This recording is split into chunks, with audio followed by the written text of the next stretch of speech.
Just when you were least expecting it, they dropped Season 3 news for the Season of Discovery and some other stuff that'll be coming in the future. I'm going to be breaking down the important things for Season 3. My name's Coyote, and let's get to it. Stupid Coyote. Phase 3 has been announced. April 4th at 1 p.m. is when it's going to go live. So you can expect that you're not going to be able to get anything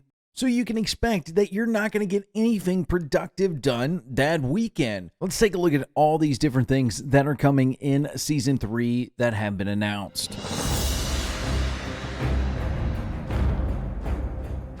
So, of course, with the new season means new ruins, and some of them were teased. There looks to be like there's going to be some fun options.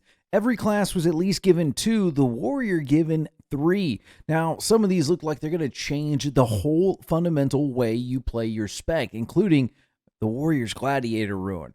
I'm going to leave that up to the class guide writers. That is their forte. I just wanted to let you know you can go check them out. There is a link in the description below.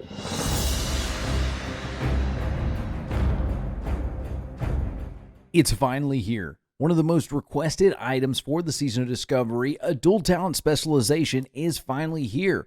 And because the way the Season of Discovery works, every class finally has a benefit out of this. In the original iterations, you had DPS classes that may not need it, but now because every class can do something different, it's going to be really awesome to have. It's been super annoying to go in and have to pay a gold just to respect to Arcane so I can help heal out when I'm also trying to do some damage as fire. These costs were adding up. Now, the cost for dual talent specialization is going to be 50 gold, and you're going to be looking for my man, Grendag Brightbeard. So start saving up that 50 gold so that way you can get it at the start of Season 3. Something we are also seeing is the experience buffs not really going to go away. Because of the shortened time in between the seasons, the devs were like, hey, we want you to be able to play as many alts. The 100 experience bonus will still continue from 1 to 40, but from 40 to 50, it's going to be 50%. They don't want you to kind of burn through certain zones before you get all the quests done or feel like you've left anything on the table. One of our last new features that is coming is the Nightmare Incursion. All right, these are actually level 25 to 50 events that you can do, and it's going to be bringing on a new gear, a new rep grind, and a whole lot more. You're going to be able to get into these zones anywhere through Duskwood, Ashenvale, Feralis, or the Hinterlands. You'll go in through the portal, and there will be daily completable events for these little rep grind. This is where actually a new PvP set's actually going to be coming to help you, and this is a starting point off. There are some more PvP changes. I will get to them later. There's also different items as you level, something to kind of help you out on your journey. So if you're level 25, coming into these zones will be worth the experience as well as trying to build up that early rep. And we can also see some best in slot items coming in. These are just some of the examples they had given to us during this whole video release.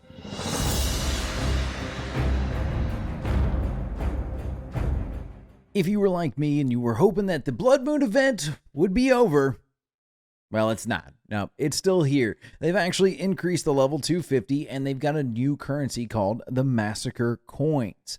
These were some of the examples that were given, and they look really good for PvP stuff. How well will they do for PvE? It's going to be hard to say. We'll let that up to the class writers. But one of the crazy things that you're going to have to worry about is the Bloodstain accommodations, all right? These are only going to be viable for 2 weeks after the start, and then they're going away. The devs don't want you stockpiling a bunch of this stuff and shooting your way to the highest PvP rank at the start of a new season. So you got to use them or lose them. There's been a big issue with PvP items not adding really any survivability. I know myself playing a mage, it feels really bad just to kind of have somebody walk up to me and melee me to death, not even that quickly.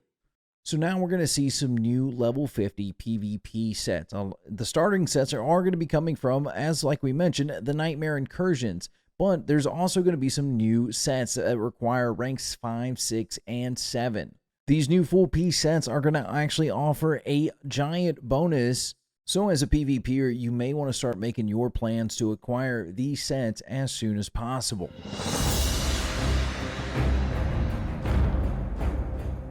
The devs were pretty cheeky with this one. They knew we figured it out that the next raid in the Season of Discovery was going to be the Sunken Temple. And it is here. It is going to be a 20-man raid.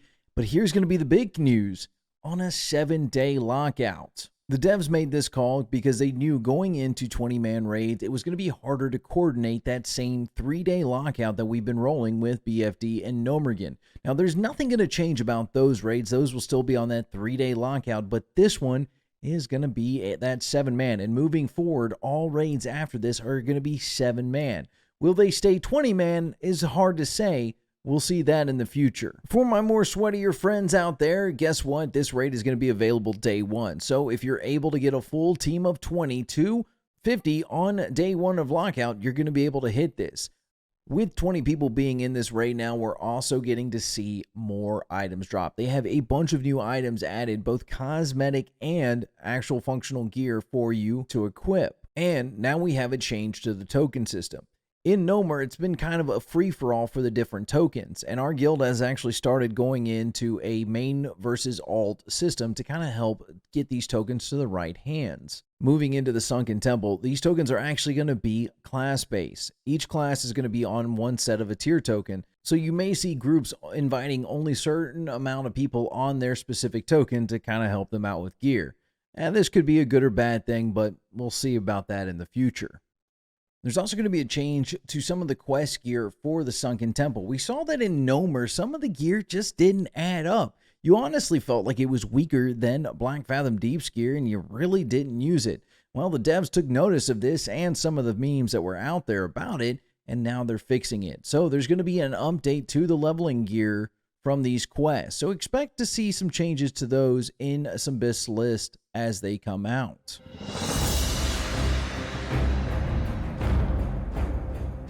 The last major update that we need to talk about that we know of so far is the profession updates, all right? Just like in the last two raids, there's going to be a quest chain that'll take you into the Sunken Temple to get some really good items. Now, the devs did tease these, and they look pretty decent. Blacksmiths, leatherworkers, and tailors, they're all getting a new shoulder-crafted piece, and engineers are getting bracers. This means that you can possibly be using some of this equipment along with your Nomergan equipment, but time will have to tell whether we see this. Devs are aware of the gold sink that it took to actually get the Nomergan recipes, and they're looking to fix that. Not only are the price of Nomergan recipes going down in Season 3, but they're going to be trying to adjust the values going into the Sunken Temple. In Phase 3, we're also going to see professions cap out. That's right, we're going to be able to get to level 300 with them. We are also going to get to specialize in our specific professions. The big news with that is there are actually going to be several new specialization quests and recipes, which the devs tease is going to be a bit of a trek, but it's going to be worth it in the end. And don't worry, just because we're capped at 300, they've already announced that there's going to be more to come at 60. This is just the basic summary of everything that they announced in their video just for Season 3.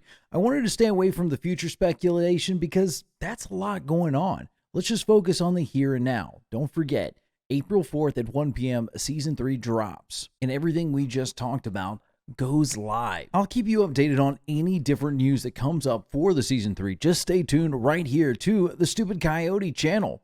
As always, my name's Coyote. If you found any help out of this video, do me a favor, like and subscribe. Drop a comment if you think there's something important that I missed for Phase 3 of the Season of Discovery. And as always, happy adventures, Stupid Coyote.